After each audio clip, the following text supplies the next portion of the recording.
Lucas era un joven común con una curiosidad desmedida, influenciado por los miles de videos virales en YouTube, donde la gente compraba mystery boxes de la Deep Web, esperando sorpresas increíbles. La promesa de un iPhone, gadgets exclusivos o productos imposibles de conseguir en la vida real, lo convenció a gastar lo poco que tenía en una de esas cajas misteriosas. Para él, era una aventura virtual que podía convertirse en su historia favorita para contar. No imaginaba lo que estaba a punto de descubrir. Cuando llegó el paquete, la caja era más pequeña y más pesada de lo esperado. Su superficie estaba desgastada, con señales de haber sido manipulada muchas veces.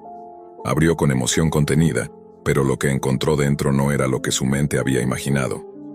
En vez de productos tecnológicos o regalos extravagantes, había balas usadas y oxidadas, cuchillos con manchas que parecían sangre seca, mechones de cabello humano cuidadosamente enrollados, y lo más aterrador, un pequeño feto conservado en una bolsa transparente llena de un líquido turbio que le heló la sangre. El horror lo paralizó. La caja no solo contenía objetos, sino la evidencia palpable de crímenes y horrores que parecían sacados de una pesadilla. La curiosidad se transformó en miedo, y la emoción en terror puro. Lucas supo que había cruzado un límite invisible entre la aventura y la realidad macabra que esconde la Deep Web. Sin saber qué hacer, tomó fotografías del contenido y decidió entregar la caja a la policía.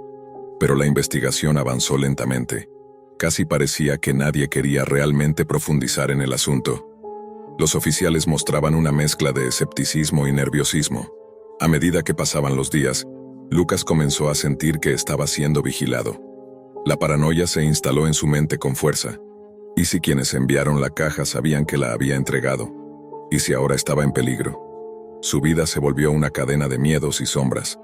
Cada ruido en la noche, cada mirada sospechosa, alimentaban su ansiedad. La caja, con sus objetos macabros, no era solo un paquete más. Era la puerta a un mundo oscuro donde la ley no tenía alcance, y el horror era real. Y mientras la policía seguía sin respuestas, Lucas sabía que su vida jamás volvería a ser la misma.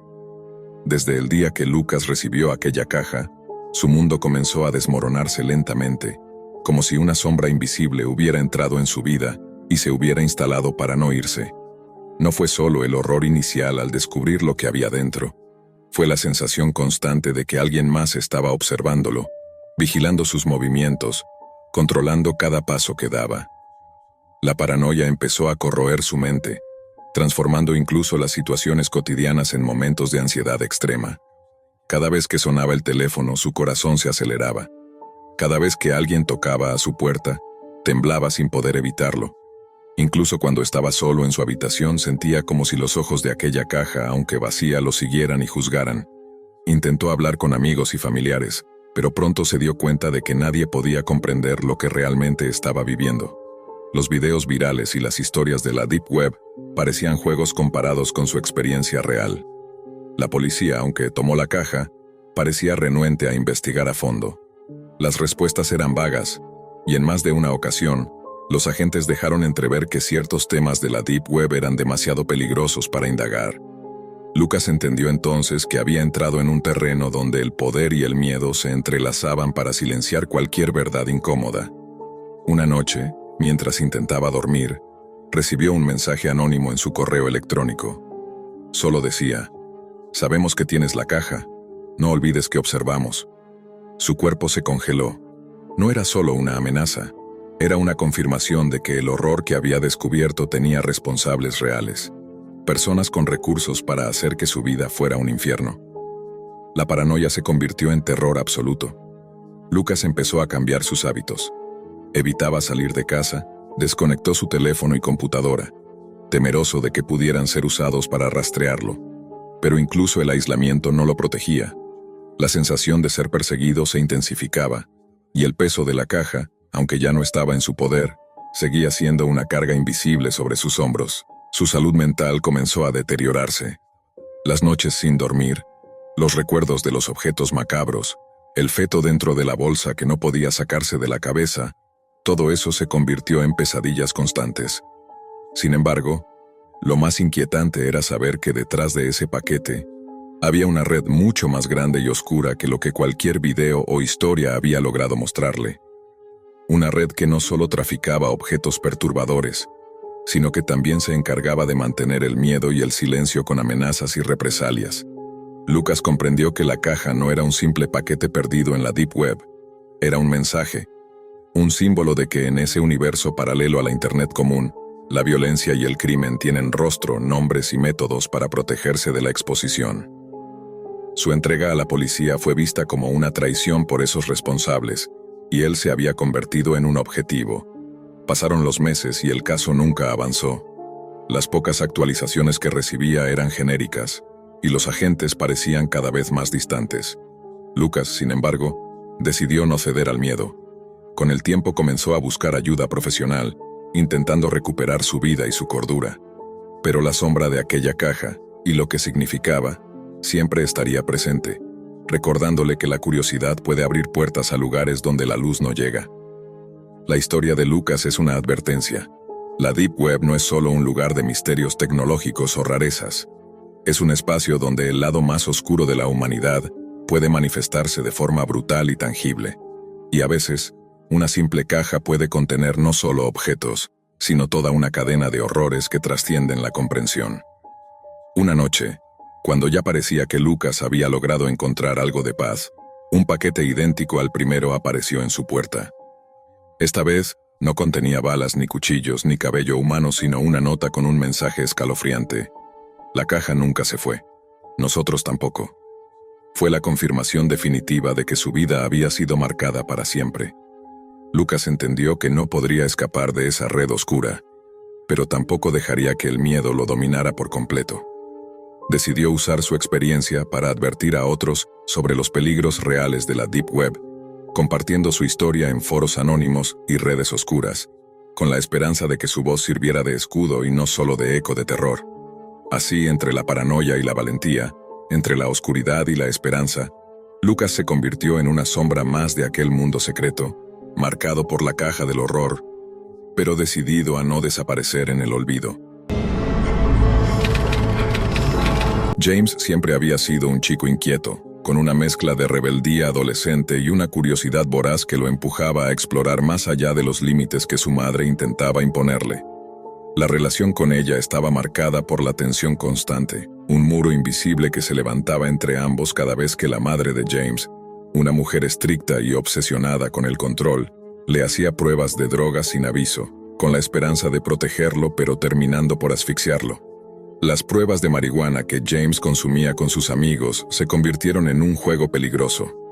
La necesidad de evitar ser detectado lo llevó a buscar alternativas más escondidas, más difíciles de rastrear. Fue así como la idea de la Deep Web se coló en su mente, como un portal a un mundo oculto donde las reglas eran otras y la vigilancia casi inexistente. Al principio, todo parecía fascinante. Navegó con cuidado entre foros oscuros y sitios que ofrecían drogas de todas las clases. La adrenalina de moverse entre capas invisibles de Internet le daba un sentido de poder y libertad.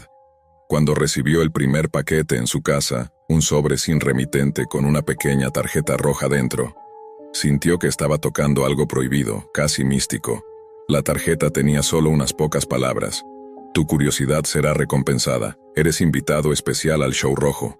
No había explicación ni dirección, solo una URL cifrada que llevó a James a un sitio que parecía sacado de una pesadilla.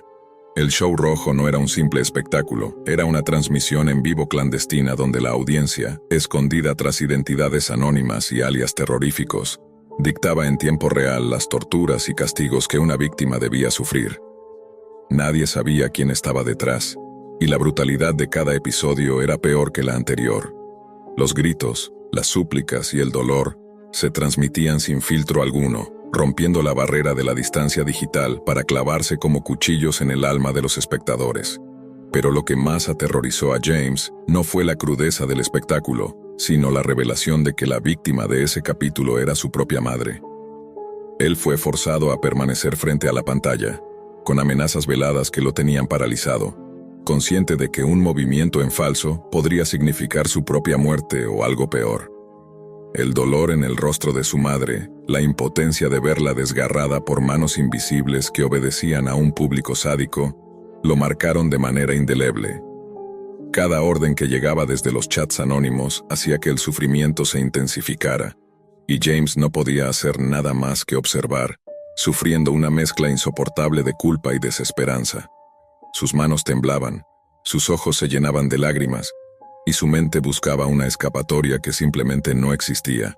El show rojo no solo mostró la crueldad humana en su forma más pura, sino que también le reveló a James el abismo de la Deep Web, un lugar sin ley ni compasión, donde las reglas eran dictadas por los peores instintos de quienes se escondían tras pantallas.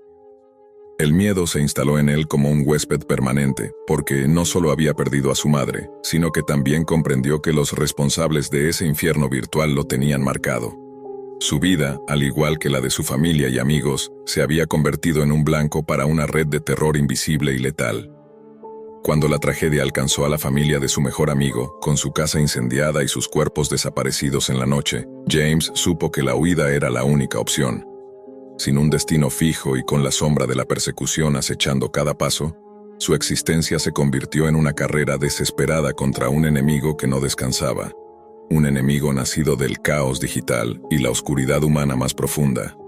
Y así, con el corazón hecho pedazos y el alma arrastrada por el miedo, James desapareció en la noche, consciente de que la Deep Web había ganado una nueva víctima. Tras aquella noche infernal, James dejó de ser el adolescente curioso y desafiado por la rebeldía para convertirse en un ser marcado por la oscuridad. La imagen de su madre, torturada y desangrándose frente a sus ojos, era una cicatriz indeleble que le carcomía el alma. Cada vez que cerraba los ojos, el show rojo volvía a reproducirse en su mente. Los gritos, las órdenes macabras, la crueldad sin límites de aquellos espectadores anónimos que parecían alimentarse del sufrimiento ajeno. Pero el horror no terminó con la muerte de su madre. Los días siguientes se convirtieron en una pesadilla constante. La persecución se hizo real y tangible. La Deep Web, ese espacio digital aparentemente intangible, ahora lo había convertido en un objetivo. El contacto con su mejor amigo se volvió imposible tras el incendio y desaparición de su familia. Nadie respondía. James entendió que detrás de esa brutal transmisión había una red organizada, y que él era solo un peón en un juego mucho más grande y peligroso. Su vida se volvió una huida perpetua. Cambiaba de ciudad, de teléfono, de identidad. Vivía entre sombras, paranoico, siempre alerta. Sabía que en cualquier momento, las mismas manos que torturaron a su madre podían aparecer para terminar con él. La impotencia que sintió frente a la pantalla se transformó en un temor visceral. Un miedo que lo paralizaba y a la vez lo mantenía en movimiento. La Deep Web ya no era un lugar de curiosidades, sino un abismo sin fondo del cual era imposible escapar. En ese vacío de miedo y soledad, James encontró un extraño tipo de fuerza. No para vengarse ni para enfrentarse a sus perseguidores, porque sabía que sería inútil, sino para sobrevivir, para mantener viva la memoria de su madre y de la familia de su amigo. Sabía que contar su historia era peligroso, que cualquier divulgación podía atraer la atención de aquellos seres sin rostro. Sin embargo, decidió que al menos su verdad no quedaría enterrada en el silencio. El show rojo había dejado una marca indeleble en la historia de James y en la historia de la Deep Web, una advertencia brutal sobre los límites a los que puede llegar el horror cuando la humanidad se esconde detrás del anonimato digital. La historia de un joven que, por buscar una vía para evadir la vigilancia, terminó siendo testigo y víctima de la crueldad más absoluta. Un recordatorio de que en las sombras de Internet, no todo es misterio o aventura, sino a menudo un pozo oscuro donde la maldad se desborda sin freno. Y aunque James huyera, aunque cambiara de rostro y de lugar, la amenaza permanecía, siempre acechando, siempre lista para devorar a la próxima alma incauta que se atreviera a mirar demasiado cerca el show rojo. El aburrimiento era una sensación persistente que le carcomía las horas a Caos. Programador experimentado, con años de navegar la superficie de la Internet, sentía que todo aquello se había vuelto predecible, vacío y monótono. Las redes sociales, los foros, las plataformas de streaming y las tiendas digitales ya no le ofrecían el reto ni la emoción que buscaba. Fue entonces cuando un amigo, alguien con quien había compartido largas noches de código y café, le habló de la Deep Web. Al principio, Caos recibió la idea con escepticismo. El nombre evocaba misterio y peligro, pero también una promesa de anonimato absoluto y de contenido prohibido, inaccesible para el usuario común. Decidió que valía la pena intentarlo. Siguiendo las instrucciones precisas, instaló la red Tor y configuró proxies para proteger su rastro digital. La primera navegación fue un choque. Portales oscuros, con interfaces rudimentarias pero repletas de enlaces a mercados negros, foros clandestinos y sitios con una cantidad de información que parecía infinita y retorcida. Las transacciones de drogas, armas, datos robados y servicios ilegales se entremezclaban con publicaciones sobre teorías conspirativas y noticias falsas. Sin embargo, lo que más llamó su atención fueron los espacios dedicados a rituales ocultos y violencia extrema, apartados sombríos donde el morbo parecía gobernar sin límites. La fascinación de Caos se transformó en una obsesión. Cada día dedicaba más tiempo a navegar esas páginas ocultas, a veces solo para ver qué había más allá del siguiente enlace, a veces para participar en conversaciones anónimas donde los usuarios compartían desde videos hasta experiencias personales. Fue en uno de esos foros donde escuchó por primera vez sobre una transmisión en vivo organizada por un usuario llamado Seth. Los rumores decían que era un evento clandestino, reservado para miembros selectos, donde se mostraba algo extremo, inimaginable para la mayoría. El primer contacto con la transmisión fue a través de un enlace cifrado que un miembro del foro le envió con la advertencia de no compartirlo y de estar preparado para lo peor. Sin embargo, Caos, con una mezcla de emoción y temor, accedió. La pantalla cargó con lentitud y de repente apareció un escenario lúgubre, iluminado por luces tenues y parpadeantes. La calidad era mala, pero suficiente para distinguir figuras humanas, dos menores sujetos con cadenas y una figura sombría que se movía con rapidez. El chat en vivo estalló en mensajes frenéticos, de apoyo, de órdenes, de regocijo. Era un espectáculo de horror donde el público dictaba cada acción del ejecutor, el llamado Admin 1, un sádico conocido en esos círculos como el dueño de la transmisión. La voz de Seth, clara y autoritaria, resonaba en el micrófono, dando instrucciones, insultando, animando a la violencia. Caos sentía un extraño frío recorriéndole el cuerpo, un escalofrío mezclado con una macabra fascinación. Mientras otros huían aterrados o denunciaban la barbarie, él se sumergía más en ese mundo oscuro, atrapado en la espiral de horror y curiosidad que lo alejaba de su humanidad. El tiempo perdió sentido. Las imágenes se mezclaban con los gritos y con los mensajes del chat que pedían nuevas torturas, nuevas formas de infligir dolor. La transmisión parecía no tener fin, como una pesadilla interminable que el protagonista no podía apagar. Pero entonces, algo inesperado sucedió. Entre los mensajes, apareció una invitación para unirse a un grupo privado llamado Familia. Curioso, y en un acto que parecía contradictorio incluso para él, Caos aceptó. El grupo era una comunidad cerrada, donde se compartían vídeos inéditos, se comentaban los detalles de la transmisión y se planificaban próximos eventos. Era un espacio donde lo aberrante no solo se toleraba, sino que se celebraba. Lo que al principio parecía un refugio para locos aislados, resultó ser un núcleo de manipulación social, donde la deshumanización se normalizaba y la empatía se volvía un estorbo. Las conversaciones dentro de Familia eran frías, calculadas. Se hablaba de objetivos, de usuarios que habían sido elegidos para colaborar activamente, y de nuevos reclutas que debían ser iniciados. Caos, pese a sí mismo, comenzó a adaptarse a ese ambiente, a adoptar el lenguaje y las actitudes de sus compañeros. Su moralidad se corroía, y aunque en su interior una parte resistía, otra más oscura empezaba a sentir placer en esa corrupción. Conforme pasaban las semanas, la dualidad de Caos se hacía cada vez más evidente. En el día, era un profesional respetado, reservado y silencioso. En la noche se transformaba en un miembro activo de Familia, participando en las transmisiones y en las decisiones que dictaban el sufrimiento ajeno. La línea entre lo real y lo virtual se difuminaba, y su vida cotidiana se veía invadida por esa sombra que crecía sin freno. Un día, en una charla privada dentro del grupo, Caos descubrió una verdad que le heló la sangre. Seth, el líder carismático y omnipresente de Familia, no era otro que su amigo de toda la vida, aquel con quien había compartido sueños y secretos antes de sumergirse en la superficialidad del mundo digital. El shock fue profundo. ¿Cómo podía alguien que conocía ser responsable de semejante monstruosidad? ¿Y cómo podía él, Caos, ser parte de eso sin cuestionarse hasta ese punto? La revelación agitó sus pensamientos, pero no logró sacarlo del abismo. En cambio, lo hundió más.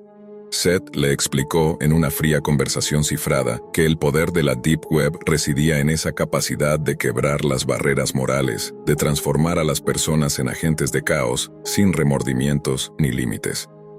Que la familia no era solo un grupo, sino una ideología, un culto al horror y la dominación digital. Caos aceptó esa explicación, no por convencimiento, sino por resignación. La fascinación morbosa se había convertido en dependencia. El horror ya no le provocaba rechazo, sino una sensación de pertenencia. Ya no era un espectador ni un simple curioso, sino un cómplice activo, un engranaje más en la maquinaria del mal digital. A medida que la transmisión en vivo continuaba, con audiencias que crecían y con actos cada vez más atroces, la figura de Caos se diluía en ese mar de oscuridad. La Deep Web, con todo su misterio y peligro, había logrado corromper a alguien que solo buscaba entretenerse y lo había convertido en parte de una familia que nada tenía de humana. La relación entre Caos y Seth se fue haciendo cada vez más compleja. En la superficie seguían siendo amigos, intercambiando mensajes comunes, compartiendo risas superficiales en momentos que parecían pertenecer a otra vida. Pero bajo ese velo, una red más oscura crecía silenciosamente, tejida con secretos y un pacto tácito de silencio. Seth era un maestro en el arte de la manipulación.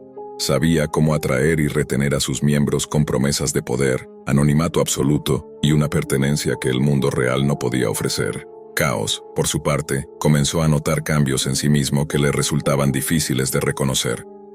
La empatía que alguna vez tuvo se fue atrofiando, sustituida por una frialdad que le permitía ver a las víctimas en la transmisión como simples datos, meras estadísticas en un juego macabro.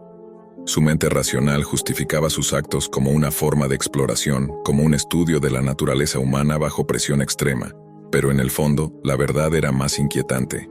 Disfrutaba la sensación de control, de poder indirecto, de ser partícipe en un espectáculo que desafiaba toda moralidad. El grupo familia no solo era un espacio para compartir contenido, sino también un laboratorio social donde se experimentaba con límites éticos. Se organizaban eventos especiales donde se ponían a prueba la lealtad y la disposición de sus miembros a cruzar líneas que la sociedad consideraba sagradas. Caos fue uno de los más activos en estas pruebas, siempre buscando impresionar a Seth y ganar un lugar más alto dentro de la jerarquía del grupo. Una noche, durante una de esas transmisiones, algo diferente ocurrió.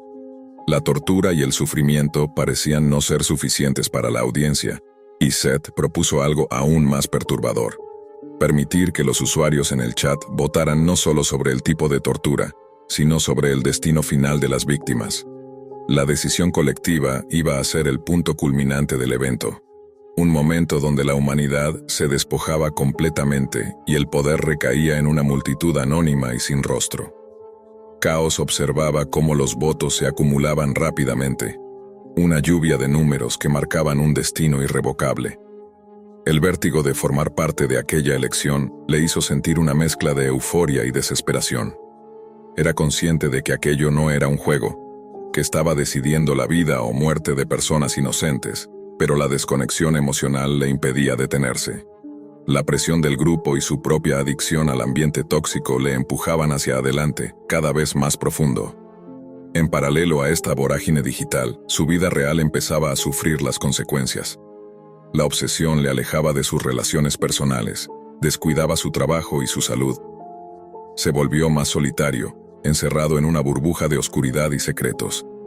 Sin embargo, cada vez que sentía un atisbo de culpa o rechazo, la respuesta de Seth era clara y contundente: la humanidad es débil, y solo aquellos dispuestos a abrazar la oscuridad pueden alcanzar el verdadero poder. En uno de los momentos más críticos, Caos decidió confrontar a Seth en privado, buscando entender hasta dónde podía llegar esa espiral sin fondo. La conversación fue un choque brutal de ideales y emociones. Seth le confesó que la Deep Web era un espejo deformado de la sociedad, un lugar donde las máscaras caían y la verdadera naturaleza humana se revelaba en su forma más cruda. Que la transmisión en vivo no era solo un espectáculo de violencia, sino un experimento social para estudiar el comportamiento en masa, para moldear y controlar las emociones de los espectadores. Caos sintió que sus convicciones se rompían en 1000 pedazos. Su amigo, el mismo que creía conocer, se había transformado en una figura casi omnipotente, un titiritero que movía los hilos desde la sombra. Pero más aterrador aún fue darse cuenta de que él mismo había dejado de ser un espectador inocente para convertirse en un colaborador indispensable. El tiempo siguió pasando y la red de familia creció. Nuevos miembros llegaban, atraídos por la promesa de anonimato y poder. Las transmisiones se volvían más frecuentes y audaces, desafiando incluso las capacidades técnicas de la Deep Web para mantenerse ocultas. La policía digital, los hackers éticos e incluso las organizaciones internacionales empezaron a detectar señales y rastros, pero la estructura del grupo y la naturaleza descentralizada de la red hacían casi imposible la detención. Caos se encontró atrapado en una paradoja. Deseaba escapar, volver a la normalidad, sentir de nuevo la luz del día sin la sombra constante de ese mundo infernal, pero al mismo tiempo temía perder su identidad, su lugar en esa familia oscura que ahora definía gran parte de su existencia. La Deep Web había abierto una puerta que parecía no tener vuelta atrás. Una noche, mientras la transmisión alcanzaba uno de sus picos más morbosos y violentos, Caos decidió grabar en secreto parte del evento, con la intención de usarlo como prueba para denunciar y ayudar a cerrar aquel infierno digital. Sin embargo, en el último momento, la duda lo paralizó. ¿Sería capaz de traicionar a Seth? ¿O sería él también un engranaje tan esencial que su ausencia destruiría todo? La noche en que Caos debía decidir su destino, la transmisión en vivo alcanzaba un clímax insoportable. Los ojos de miles se posaban en esa pantalla, ávidos de un desenlace que reafirmara su poder colectivo. Caos sostenía la grabación en sus manos virtuales, un arma de doble filo que podía liberar a las víctimas del anonimato o condenar para siempre su propia alma. En el silencio de su habitación, atrapado entre la luz azul de la pantalla y la oscuridad que crecía en su interior, una lucha titánica se desató. Sabía que si difundía el video, su vida y la de Seth quedarían al descubierto. La familia se desmoronaría y con ella su sentido de pertenencia. Pero si guardaba silencio, sería cómplice eterno de un mal irreparable. Finalmente, en un acto que nadie podría anticipar ni él mismo comprender completamente, Caos decidió no hacer nada. Apagó la computadora y se hundió en la oscuridad. La elección no fue heroica ni moral, sino la aceptación definitiva de su corrupción. La fascinación morbosa había vencido a la humanidad. Al día siguiente, la transmisión terminó abruptamente sin explicación alguna. La familia se dispersó momentáneamente, pero el núcleo duro permaneció firme, con Seth al frente, celebrando su control absoluto sobre almas perdidas como Caos. En la superficie, Caos volvió a su vida cotidiana, pero dentro de él algo se había roto para siempre. Su reflejo en el espejo le devolvía una mirada vacía, un hombre que había cruzado la línea y nunca más podría volver. La Deep Web no solo había revelado un mundo oculto, sino que había destruido al espectador, convirtiéndolo en parte del horror. La historia de Caos es un recordatorio sombrío. La oscuridad que buscamos fuera puede convertirse en la que nos consume por dentro. Al principio, todo fue simple curiosidad. Lucas era como cualquier otro joven de 21 años, estudiante universitario, usuario obsesivo de Internet, con una inteligencia por encima del promedio, pero con una sensación constante de que el mundo digital ya no lo sorprendía. Las redes sociales le parecían vacías, los videos de YouTube repetitivos y los foros de discusión, simples repeticiones de los mismos temas disfrazados con lenguaje nuevo. Fue entonces cuando escuchó por primera vez, en un podcast a medianoche, sobre la Deep Web. No el mito urbano, no el sitio cliché del hacker misterioso, sino la existencia real de una Internet sumergida, no indexada, donde la ley y el control parecían inexistentes. La manera en la que el locutor hablaba del lugar, un océano oscuro donde la luz no alcanza, y donde, si buceas demasiado, puedes no volver, encendió algo en él: curiosidad, excitación, o tal vez un impulso más primitivo, el deseo de ver lo prohibido. Instaló Tor esa misma noche, configuró los puentes para no ser rastreado, agregó capas de VPN y comenzó su descenso digital. Al principio se sintió decepcionado. La mayoría de sitios a los que accedía estaban abandonados, con diseños de los años 90, textos desordenados o simples marketplace donde vendían pastillas, tarjetas clonadas y documentos falsos. Había algo sórdido, sí, pero no aterrador. Más que miedo, sentía fastidio. No era lo que había imaginado. Pero como todo buscador obsesivo, Lucas no se rindió. En un hilo enterrado en un subreddit aparentemente inocente sobre enigmas de Internet, alguien publicó un comentario que fue rápidamente borrado, pero no antes de que él lo copiara. Era un enlace Onion y una contraseña, Fade 2 Grey. El comentario decía simplemente: si estás harto de la superficie, descarga esto. El archivo tenía un nombre extraño, fad.zip. Solo pesaba 74 megabytes. Lo escaneó en un sandbox virtual antes de abrirlo y parecía inofensivo. Una carpeta comprimida con imágenes y vídeos sin título, nombrados con códigos alfanuméricos. Pensó que sería otro creepypasta interactivo, una especie de ARG. Pero al abrir los primeros archivos, su estómago se revolvió. La primera imagen mostraba una cocina. Era una foto casual, tomada desde un ángulo extraño, como si estuviera escondido tras una ventana. Luego otra, una mujer saliendo de la ducha, completamente desprevenida, claramente sin saber que estaba siendo fotografiada. Los vídeos eran aún peores. Uno mostraba a un hombre mayor desayunando mientras, en segundo plano, se veía claramente una figura desenfocada grabándolo desde una esquina. Otro era una grabación de seguridad de un pasillo, aparentemente normal, hasta que en el minuto 5 alguien comienza a acechar a una mujer que no parece advertirlo. Lucas sintió náuseas. Cerró la carpeta, apagó el monitor, se lavó la cara, pero algo dentro de él, una mezcla de morbo y miedo, lo impulsó a volver, y ahí estaba el vídeo que lo rompió. En él se veía un aula universitaria, con estudiantes tomando apuntes. Nada raro, salvo que estaba grabado desde el interior, como si la cámara estuviera oculta en una mochila. De fondo, entre los asistentes, estaba él, su rostro, su camisa azul con las letras de la facultad. Estaba sentado a 2 filas del lente. Miró al monitor congelado por minutos, paralizado. Su respiración se aceleró. Sus dedos temblaban. Esa grabación no era antigua. Era de esa semana. Ese mismo lunes. Recordaba la clase, incluso al profesor tartamudeando con las diapositivas. ¿Cómo? ¿Quién? Corrió las cámaras de seguridad en su mente. Nunca notó nada raro. ¿Fue uno de sus compañeros? ¿Quién estaba filmando? ¿Por qué él? Apagó la computadora y se encerró en su cuarto. Su paranoia comenzó a escalar. Durante días no encendió Tor. Revisaba compulsivamente las rendijas de su habitación, la cerradura, el micro del móvil.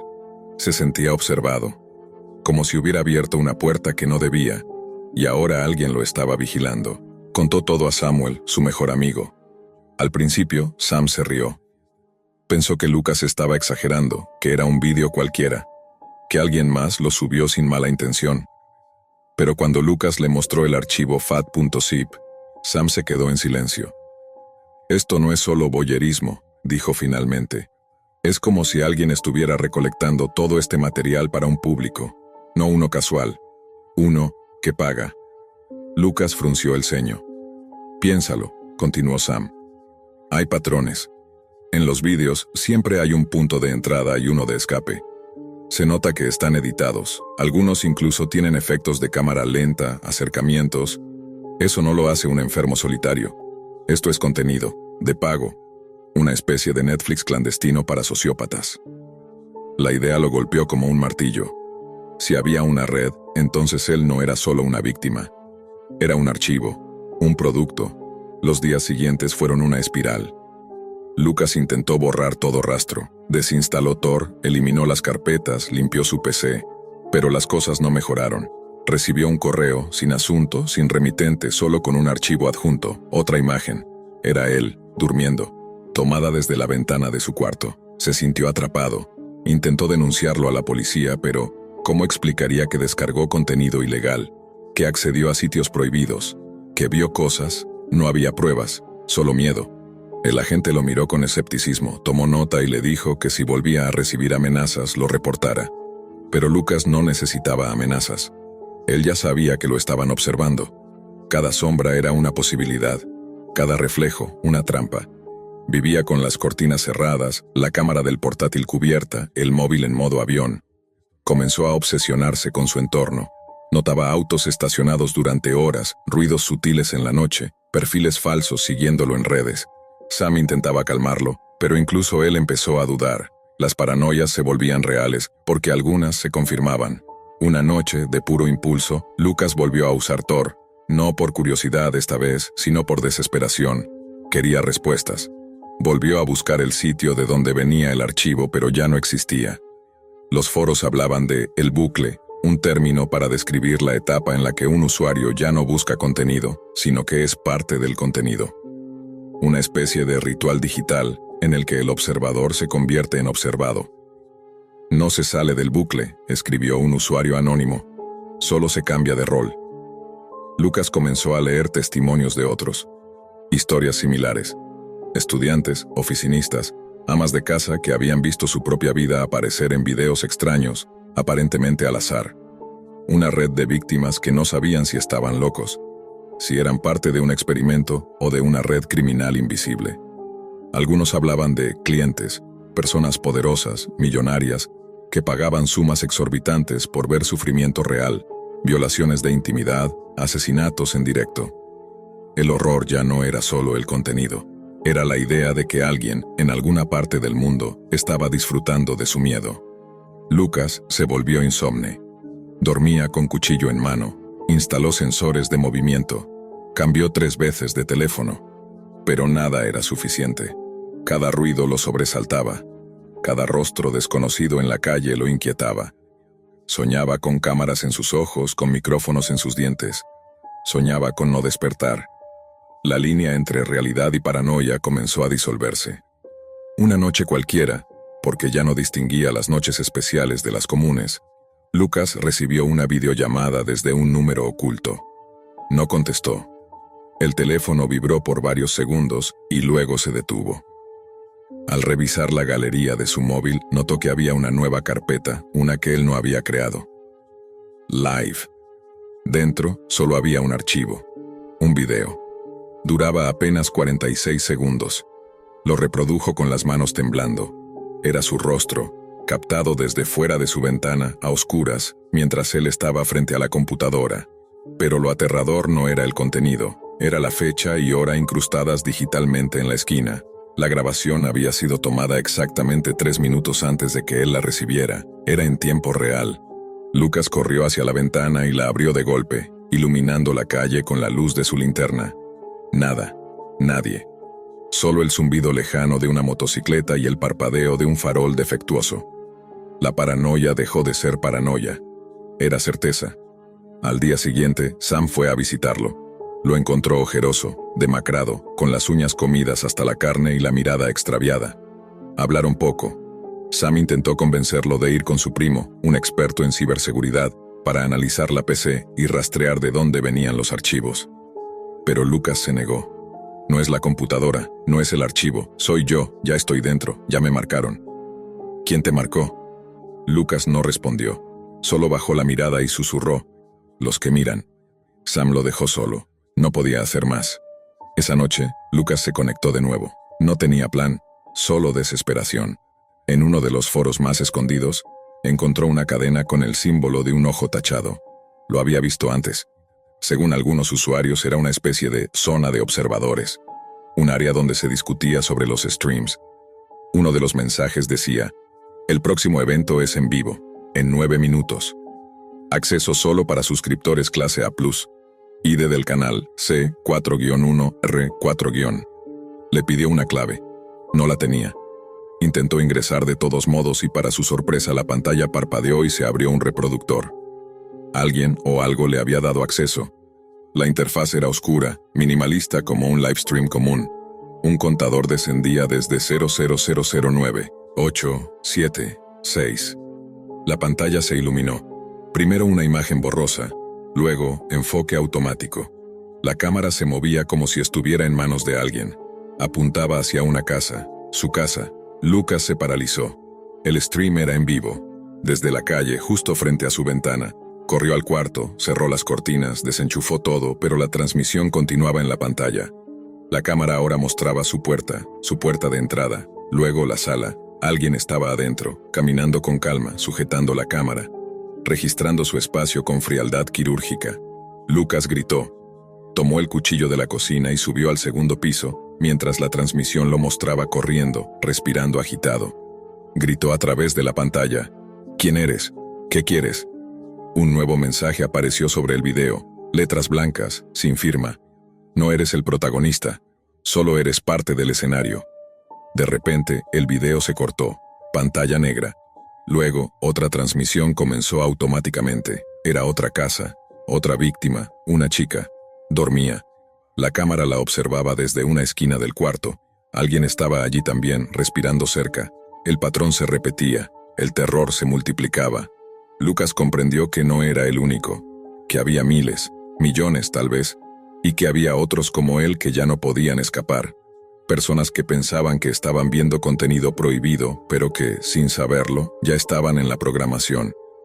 Y lo peor no era saberlo. Lo peor era que, en alguna parte, alguien pagaba por ello. Pasaron semanas, luego meses. Lucas desapareció. Su habitación fue encontrada intacta, salvo por el monitor, que estaba encendido, con la interfaz de transmisión aún abierta, y el cursor parpadeando sobre un mensaje. Nuevo episodio disponible. Estás invitado. La policía no encontró signos de violencia, ni de ingreso forzado, ni rastros digitales. Sam buscó durante meses, contrató expertos, navegó los rincones más oscuros de la Deep Web en busca de pistas, hasta que un día también él recibió un archivo, nombre ViewZip. Lo abrió. Era Lucas, en una habitación vacía, mirando fijamente a la cámara, sin hablar, solo observando, por 47 minutos. Y al final del video, una línea de texto. Todos miran, nadie actúa. Hoy si escribes las palabras bucle adictivo en ciertos subforos ocultos de Tor, puedes encontrar un enlace. No siempre funciona. No siempre aparece. Pero si tienes suerte o mala suerte, lo verás. Y una vez que entras, la pantalla ya no muestra a otros, te muestra a ti. Joel tenía 21 años, una edad en la que uno aún se siente invencible. Estudiaba programación en línea, pero más que por vocación, lo hacía por costumbre. Desde que tenía memoria, su vida giraba en torno a la computadora. Juegos, foros, redes sociales, tutoriales, noches en vela con los ojos rojos frente al monitor. Era un experto en navegar internet, o al menos eso creía. La noche comenzó como tantas otras. Estaba solo en su pequeño apartamento de alquiler, con una pizza fría al lado, una botella de vodka barata sobre la mesa, y el cursor parpadeando en la pantalla. Joel no era un bebedor frecuente, pero esa noche se sentía particularmente aburrido. Entre sorbo y sorbo, saltaba de video en video leyendo comentarios, cerrando ventanas sin rumbo fijo, hasta que recordó algo de lo que había escuchado hace años. La Deep Web, no la Darknet de las películas, con asesinos a sueldo y rituales paganos. Eso pensaba él que era exageración, sino la parte del Internet que no está indexada por los buscadores normales. Es solo otra red, se dijo. Nada que un buen VPN y un navegador Tor no puedan manejar. Así que lo descargó. El proceso fue fácil. Demasiado fácil, pensó. Un par de clics, una ventana oscura y estaba dentro. A primera vista, el navegador Tor no parecía nada del otro mundo. Solo era otra ventana más, con un buscador minimalista y direcciones .onion extrañas, largas y sin sentido. Buscó en Reddit una lista actualizada de portales seguros. La mayoría eran foros vacíos, mercados cerrados, enlaces rotos. Pero había uno que llamaba la atención: Chatroom número 219. Solo texto, sin video. Sin reglas, el nombre lo intrigó. Pensó que sería una especie de foro en vivo, quizás algo como los IRC antiguos que usaba su tío. Ingresó. La interfaz era básica: un fondo negro, texto blanco, y una ventana de entrada para mensajes.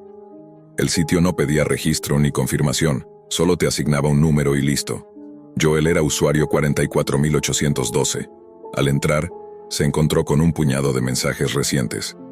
Usuario 44103. ¿Alguien de Chile aquí? Usuario 44019. Estoy viendo la lluvia en mi ventana. ¿Ustedes? Usuario 43287. No confíen en nadie. Parecía inocente, como una sala de chat cualquiera. Joel tecleó. Usuario 44812. Hola, soy nuevo aquí. Pasaron unos segundos. Luego una respuesta. Usuario 00001. Lo sé, Joel.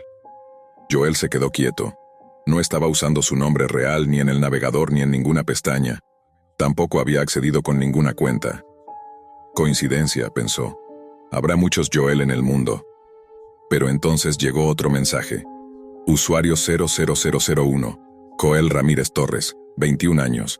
Vives en el apartamento 3B del edificio Torres del Sol. ¿Hace frío esta noche en Guadalajara? El cuerpo de Joel se tensó. La sangre le bajó a los pies.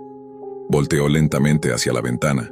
Estaba cerrada, pero las cortinas estaban abiertas. Su piel se erizó. Tecleó con manos temblorosas. Usuario 44812. ¿Quién eres? Silencio. Ni un solo mensaje durante un minuto. Luego uno nuevo. Usuario 00001. ¿Te gusta la pizza con piña? Deberías tirar esa. Lleva 3 días en tu refrigerador. Joel miró hacia la cocina como si esperara ver a alguien allí. No había cámaras en su apartamento. Nunca había instalado micrófonos. ¿Cómo era posible que supieran eso? Desconectó el internet. Cerró la laptop de golpe. Se levantó con torpeza y sintió un cosquilleo en el cuello, como si alguien respirara detrás de él. No se atrevió a mirar. Después de 10 minutos en completo silencio, volvió a encender la computadora.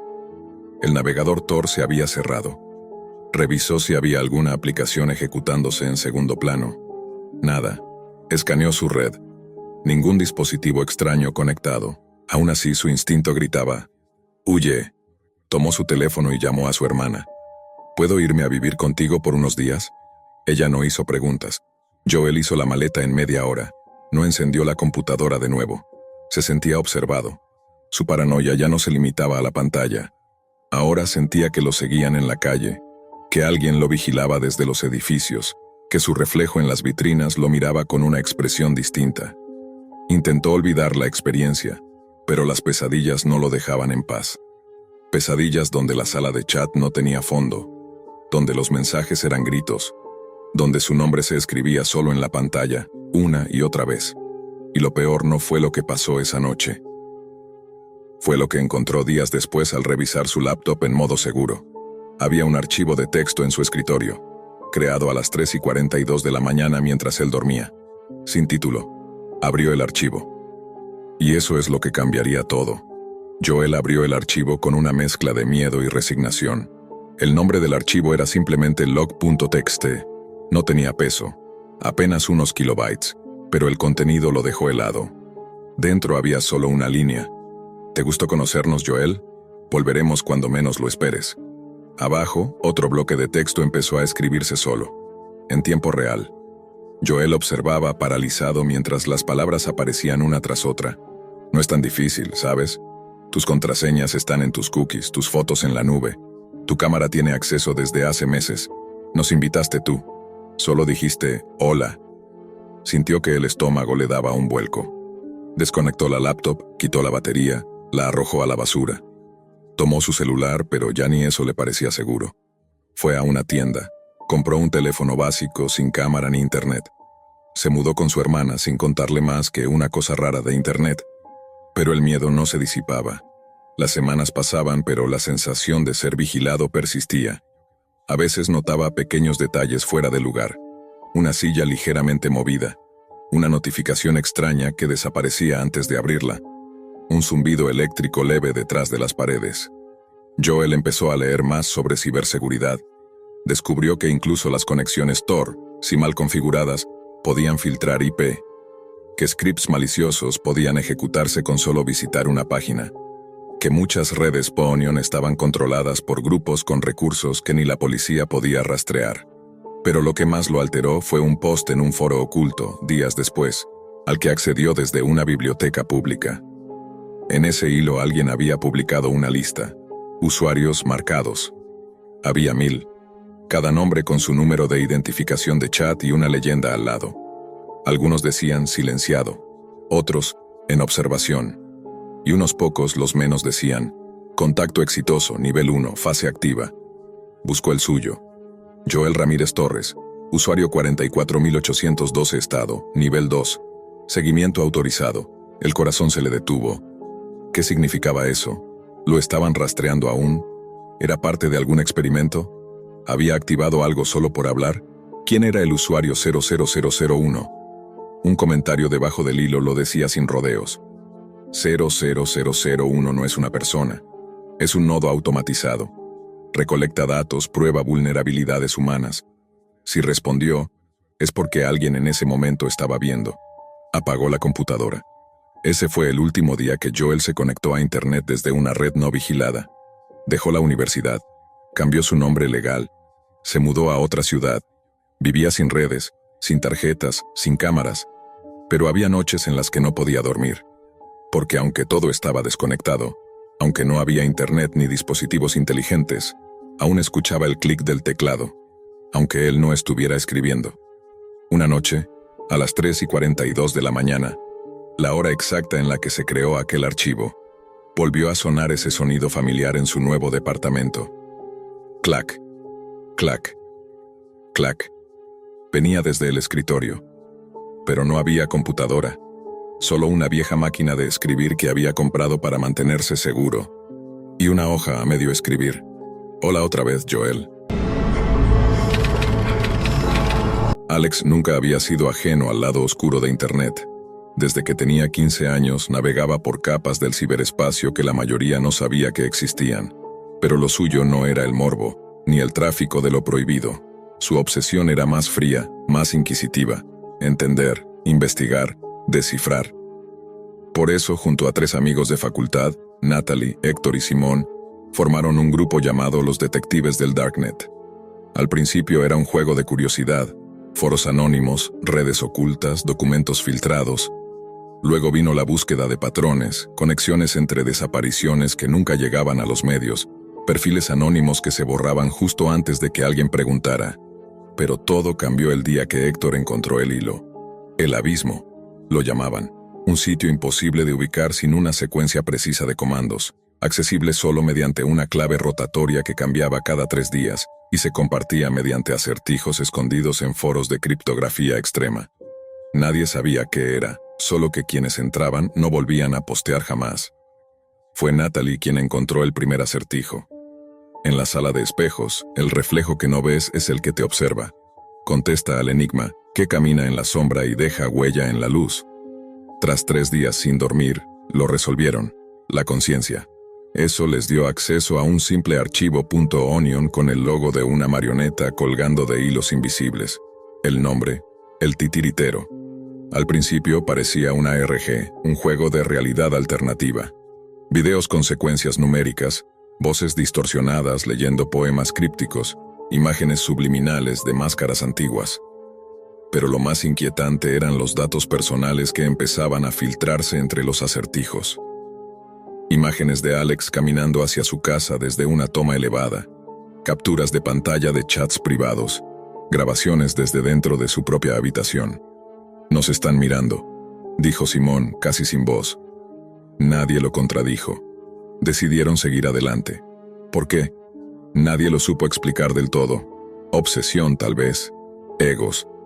O la idea de que, si lo abandonaban, el miedo no desaparecería, porque algo ya los había tocado. El segundo nivel del sitio reveló las reglas. 1. No hables del juego fuera del juego. 2. No trates de salir hasta resolverlo. 3. Cada respuesta tiene un precio. El precio se hizo evidente con la primera desaparición. Simón no llegó a la reunión pactada. Su teléfono, apagado. Su cuenta, borrada. En su lugar, un nuevo acertijo apareció en la página. Tu primer peón ha caído. El reloj sigue. ¿Cuántos más están dispuestos a jugar? Natalie quería salirse. Alex no se lo permitía. Héctor ya no dormía, convencido de que si se detenían, ellos serían los siguientes. Empezaron a recibir paquetes. Primero, una caja pequeña con un solo objeto, una marioneta de madera con la cara de Simón. Luego, una nota escrita a mano. Tus hilos están en mis dedos. Rastrearon la IP. Nada. Falsificada. El rastro del sitio saltaba de Tailandia a Rusia, de Islandia a algún nodo abandonado en Brasil. Imposible de rastrear. Todo estaba orquestado. Todo desde el principio. Fue Héctor quien encontró la dirección. Un viejo almacén en las afueras, marcado por una coordenada oculta dentro de una imagen encriptada. Un truco llamado esteganografía. Decidieron ir. A esas alturas la paranoia los había despojado de la razón. Era ir o seguir esperando en la oscuridad. La entrada al almacén era como entrar en una pesadilla coreografiada. Una cámara de seguridad los saludó con una voz metálica. Bienvenidos, jugadores. Solo uno podrá ganar. Los demás solo sirven de espectáculo. Dentro, encontraron un laberinto de salas, todas adornadas con pantallas que reproducían videos de ellos mismos en distintos momentos. Alex acariciando su gato, Natalie comiendo sola en su cocina, Héctor llorando frente a su pantalla, en la madrugada. Cada sala tenía un acertijo, cada error un castigo. Electricidad, ruidos agudos, cerraduras que sellaban temporalmente la puerta. Y luego, la sala de los monitores. Ahí estaba Simón, atado, con electrodos conectados a su cráneo, su cuerpo inmóvil pero con los ojos abiertos. Alex gritó, corrió, pero al llegar a él, la pantalla cambió. Mostraba a Héctor entrando a una sala distinta, una trampa que se activó en tiempo real. Un gas blanco, un grito. Silencio. El titiritero hablaba por los parlantes. No es un juego si no hay consecuencias, no es un espectáculo si no hay sacrificio. No es arte si no hay dolor. Alex logró arrastrar a Natalie fuera del almacén. Llamaron a la policía. Mostraron los videos, los mensajes, las grabaciones. Una fuerza federal intervino, clausuró el lugar. Encontraron restos humanos, dispositivos con grabaciones de años, datos de miles de personas y una cámara de tortura diseñada para transmisión en vivo. El titiritero había desaparecido, dejando una única nota en el servidor. El titiritero solo corta los hilos cuando las marionetas dejan de moverse. Alex se convirtió en testigo protegido. Natalie abandonó todo. Cambió de identidad, pero nunca se sintieron seguros. Cada notificación, cada llamada desconocida, cada sonido por la noche, era una amenaza latente. La Deep Web no es un lugar, es un espejo de lo que uno decide ignorar. Y en ese reflejo aún brillaban los ojos del titiritero. Alex intentó seguir con su vida, después del allanamiento al almacén, de las declaraciones interminables, de los psicólogos del gobierno y las entrevistas con investigadores que no querían escuchar lo que realmente había pasado. El mundo pareció detenerse, pero solo en la superficie. Vivía en un apartamento vigilado, con cámaras dentro y fuera, sin acceso a internet más allá de lo absolutamente necesario. Le dieron un celular sin cámara ni GPS, un portátil blindado con un sistema cerrado, y una rutina de seguridad que incluía revisar los espejos por la noche, evitar hablar con extraños, y nunca, jamás, volver a buscar el abismo. Pero era imposible olvidarlo. Natalie había huido al norte, con otro nombre y otra historia. Cambió su rostro con cirugía menor. Le envió un único mensaje cifrado antes de desaparecer por completo. No nos están dejando atrás, solo están esperando a que dejemos de mirar. Simón, o lo que quedaba de él, nunca despertó. Los médicos decían que había sufrido daño cerebral por hipoxia. Pero Alex recordaba sus ojos. Cómo parpadearon justo antes de escapar, cómo lo miraban, como si quisieran hablarle, suplicarle. Y aún hoy en sus sueños, lo veía ahí, amarrado, observando. Los detectives del Darknet ya no existían. Su foro había sido eliminado de raíz. Las cuentas purgadas, la historia enterrada bajo el Código de Silencio Federal. Oficialmente nada había ocurrido. Oficialmente los chicos desaparecidos no tenían relación alguna con redes ocultas ni con un sitio llamado El Abismo. Pero la verdad seguía resonando. 3 meses después, Alex recibió una caja, pequeña, sin remitente, entregada a mano. Dentro, una marioneta nueva, esta vez con su cara, su ropa, el cabello recortado igual que el suyo, y pegada al pecho, una nota escrita con letra infantil. Felicidades, terminaste el juego, bienvenido al otro lado. Ese fue el momento exacto en que comprendió que jamás había escapado, que lo del almacén había sido una etapa, una pantalla, parte de algo más grande. Días después, el sistema de su computadora emitió una notificación, algo que no debía ser posible. El fondo de pantalla cambió por sí solo. Una cámara de vigilancia mostrando su sala en tiempo real. Luego, un nuevo mensaje. El titiritero no fue uno. Nunca lo fue. Tú, Alex, ya formas parte del espectáculo. El terror no era una figura, era una red. Una red con múltiples nodos. Cientos, miles de titiriteros. Algunos solo observaban. Otros diseñaban acertijos. Algunos cazaban. Otros grababan. Pero todos tenían algo en común. No querían dinero, ni fama, ni poder. Solo entretenimiento. Un entretenimiento sangriento, oculto en capas imposibles de rastrear, donde los jugadores no sabían que estaban dentro hasta que era demasiado tarde. Alex comenzó a encontrar patrones, nombres escondidos en metadatos, referencias cruzadas entre redes privadas. El juego seguía, ahora más sutil, más limpio, aún más peligroso. Intentó advertir a los medios. Nadie lo creyó. Intentó subir pruebas.